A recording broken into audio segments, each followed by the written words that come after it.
আমি অঙ্গনবাড়ী কৰ্মীৰ মাহিলী পাৰিতোষিক।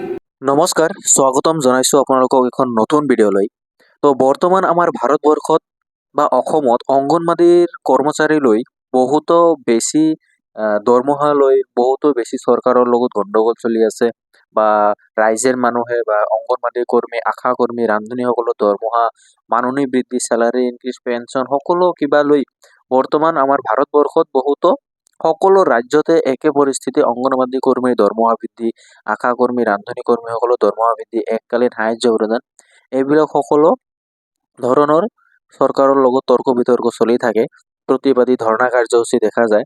তো কি এখন অল ইণ্ডিয়া অংগনবাড়ী ফেডাৰেশ্যনৰ পৰা এখন সুপ্ৰিম কোৰ্টত নটিচ দিয়া হৈছিল যে অংগনবাড়ী কৰ্মীসকলৰ দৰমহা মাননি বৃদ্ধি কৰাৰ বাবে চৰকাৰৰ ওচৰত। তো সেই নটিচখন আপোনালোকৰ স্ক্ৰীণত দেখা পাইছে। তো এই স্ক্ৰীণখন এতিয়া আপুনি ভালকৈ ভিডিঅ'খন পজ কৰি আপুনি পঢ়ি ল'ব পাৰে যে এইখন অল ইণ্ডিয়া অংগনবাড়ী ফেডাৰেশ্যনৰ পৰা সুপ্ৰিম কোৰ্টৰ মাধ্যমত চৰকাৰৰ হাতলৈ পঠোৱাৰ চেষ্টা কৰা হৈছে। ঠিক আছে। তো আজিৰ ভিডিঅ'খনত আপুনি ভিডিঅ'খনৰ শেষলৈকে চালে অংগনবাড়ী কৰ্মীৰ দৰমহালৈ কিছু বক্তব্য আগবঢ়াইছে ৰাইজৰ মানুহে বা সকলোখিনি গুৰুত্বপূৰ্ণ জাননী আপুনি এইখন ভিডিঅ'ৰ শেষলৈকে চালে গম পাব।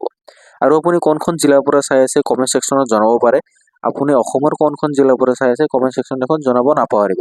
আৰু ভিডিঅ'খন যদি ভাল লাগি থাকে ভিডিঅ'খন লাইক কৰি চেনেলখন ছাবস্ক্ৰাইব কৰিব এনেকুৱা ধৰণৰ ভিডিঅ' চোৱাৰ বাবে। আৰু যদি ভিডিঅ'খন আপুনি ফেচবুকত চাই আছে ফেচবুকত ফ'ল' কৰি ল'ব। আপোন ঘৰ আঁচনিৰ অধীনত এতিয়ালৈকে ৪৭,২৭৭ গৰাকী চৰকাৰী কৰ্মচাৰীলৈ আমি ৭০৬.৫ কোটি টকাৰ সুতৰ ৰাজসাহায্য প্ৰদান কৰিছোঁ আৰু ইয়াৰ জৰিয়তে কৰ্মচাৰীসকলক ৭,৩৭৪ কোটি টকাৰ গৃহ ঋণ লাভ কৰাত সহায় কৰিছে। আপোন বাহন এই আঁচনিৰ অধীনত ১০.৭৬ কোটি টকাৰ সুদ সাহায্য হিচাপে মঞ্জুৰ কৰা হৈছে। ইয়াৰ দ্বাৰা ৬,৭২০ গৰাকী চৰকাৰী কৰ্মচাৰী উপকৃত হৈছে। আয়ুষ্মান অসম মুখ্যমন্ত্ৰী লোকসেৱক আৰোগ্য যোজনা অধীনত চৰকাৰী কৰ্মচাৰী, পেঞ্চনাৰ আৰু তেওঁলোকৰ ওপৰত নিৰ্ভৰশীল লোকসকললৈ ৰাজ্য আৰু দেশজুৰি তালিকাভুক্ত চিকিৎসালয়সমূহত CGFSৰ হাৰত নগদবিহীন চিকিৎসা সুবিধা আগবঢ়োৱা হৈছে। ভাৰত চৰকাৰৰ পদক্ষেপৰ লগত সংগতি ৰাখি নিশ্চিত অনুমেয় অৱসৰকালীন সুবিধা প্ৰদান কৰিবলৈ আমি এক ইউনিফাইড পেঞ্চন আঁচনি প্ৰৱৰ্তন কৰাৰ লগতে ৰাজ্য চৰকাৰৰ কৰ্মচাৰীৰ বাবে ৮ম দৰমহা আয়োগ গঠন কৰিছোঁ।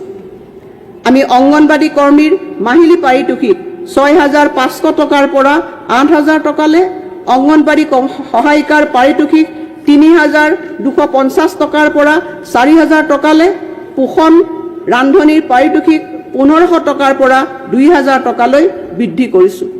একেদৰে আশা কৰ্মীসকলৰ পাৰিতোষিক ৩,০০০ টকাৰ পৰা ৪,০০০ টকালৈ বৃদ্ধি কৰা হৈছে আৰু আশা ছুপাৰভাইজাৰসকলৰ পাৰিতোষিক ৯,০০০ টকাৰ পৰা ১০,৫০০ টকালৈ বৃদ্ধি কৰা হৈছে।